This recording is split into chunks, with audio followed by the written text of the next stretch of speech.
लिए जीवन में जो दुख मिलता है ये कौन देता है? ये हमारे अपने कर्म हमें दुख देते हैं, ये हमारे कर्म हमें दुख देते हैं। क्या देते हैं हमारे? हम जैसा कर्म करेंगे वैसा फल भोगेंगे, और दोष भगवान को देंगे कि भगवान ने हमें दुख दिया। भगवान किसी को दुख नहीं देते। सुनो, भगवान किसी को दुख नहीं देते। फिर दुख कौन देता है? राम न मारे काहू को, पापी नहीं आराम, आप ही से मर जाते हैं कर कर खोटे काम।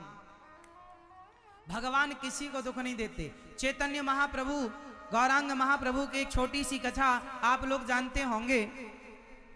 उनकी बचपन की एक कथा है, श्री गौरांग महाप्रभु की कथा। जब वो हरि नाम संकीर्तन करते थे ना, जहां जाते हरि बोल कृष्ण कृष्ण का जाप करते, हरे कृष्ण कृष्ण कृष्ण हरे हरे राम जाप करते। जहां जाते वहां जाप करते, कीर्तन करते। एक कुत्ता था, कुत्ता। वो कुत्ता ना गौरांग महाप्रभु को, श्री चैतन्य महाप्रभु को दूर से देखा करता था रोज। और जब चैतन्य महाप्रभु वहां से आगे बढ़ जाए ना, तो जहां स्वामी महाप्रभु खड़े होकर नृत्य करते थे, कीर्तन करते थे, उस चरणों की धूल पर जाकर कुत्ता लौटता था, लौट जाया करता था। महाप्रभु की चरण धूली पर लौट जाया करता था। एक दिन महाप्रभु की नजर पड़ गई, और महाप्रभु की नजर पड़ गई तो महाप्रभु ने उस कुत्ते को बुलाया, ए गंगादास, यहां नाम रख दिया गंगादास।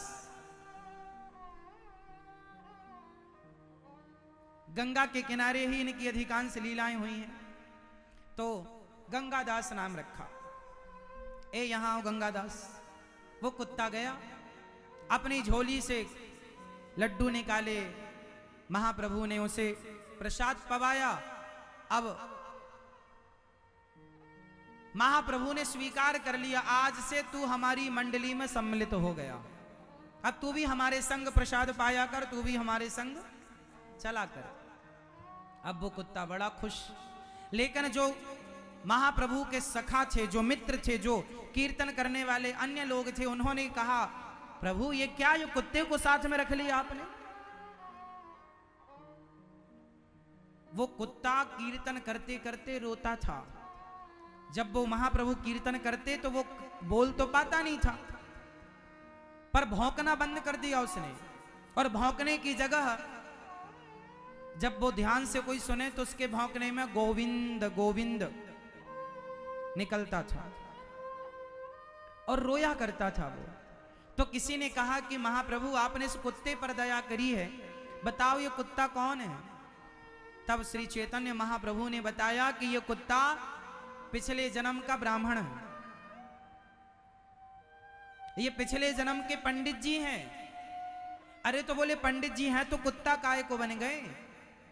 चैतन्य महाप्रभु ने कहा, ये घर में आए अतिथि को, द्वार पे आए अतिथि को हमेशा जूठा भोजन खिलाया करते थे, खाने के बाद सबको खिलाया करते थे। मेहमान आए, गुरुजी आए, आचार्य चरण आए, ये भगवान को भोग नहीं लगाते थे, पहले ही खा लेते थे कि दाल में नमक कम है कि ज्यादा है, पहले ही चाट लेते थे।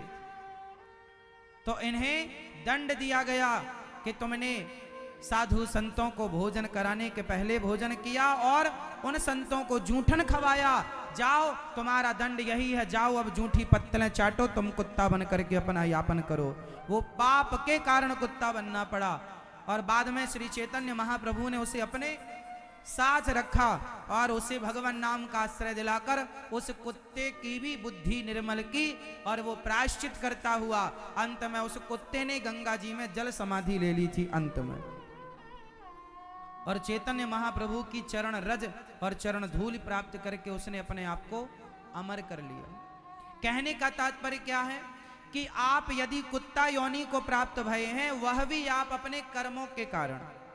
भगवान दोषी नहीं है, भगवान किसी को दुख देते ही नहीं। कोऊ ना काहू को सुख दुख कर दाता, निज कृत कर्म भोग सब भ्राता। कोई किसी को सुख दुख नहीं देता, प्रत्येक प्राणी अपने कर्मों का दंड भोगता। हाँ या ना? कैसे? आपने किसी के साथ बुरा किया था किसी जन्म में, तो आपके साथ भी वो इस जन्म में बुरा कर रहा है या कर रही है? आपकी पत्नी, अच्छा मैया बताओ, आपका पति अच्छा है कि बुरा है?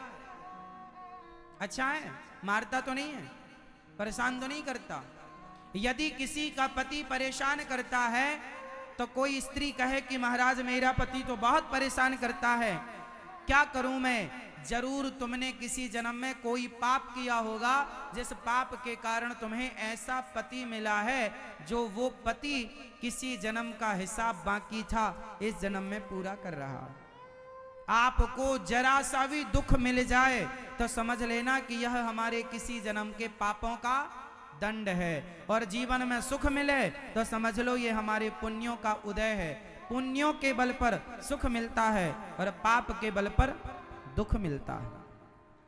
इसलिए आप यदि दुखी हैं तो वह आपके ही कर्मों का दंड है। किसी का बेटा नालायक, किसी की पत्नी नालायक, किसी का पति नालायक, तो ये तुम्हारे किसी जन्म के पापों का दंड है। शरीर परेशान कर रहा, बड़े बड़े डॉक्टरों को दिखाया पर रोग ही ठीक नहीं होता। कुछ रोग ऐसे होते हैं जो रोग नहीं है, ये पापों का दंड है। हाँ या ना? इसलिए मेरी माँ, भगवान किसी को दुख नहीं देते। आप जैसा करते हैं वैसा आप भरते हैं। आपने अच्छा किया तो आपके साथ अच्छा होगा, आपने बुरा किया। भगवान, अच्छा बताओ, आपकी किस्मत कौन बनाता है? आपका भाग्य कौन बनाता है? जोर से कहे कि हमारी किस्मत भगवान बनाते हैं। आपकी किस्मत किसने बनाई मेरी माँ? हम सबकी किस्मत भगवान नहीं बनाते, हम सबकी किस्मत हम लोग खुद बनाते हैं। हम जैसा कर्म करेंगे वैसी हमारी किस्मत। जैसा आप समझो, आपके आसनसोल में कचहरी तो होगी छोटी सी, आपको 10 रुपए के स्टाम्प पर, 100 रुपए के स्टाम्प पर वसीयतनामा तैयार करना है।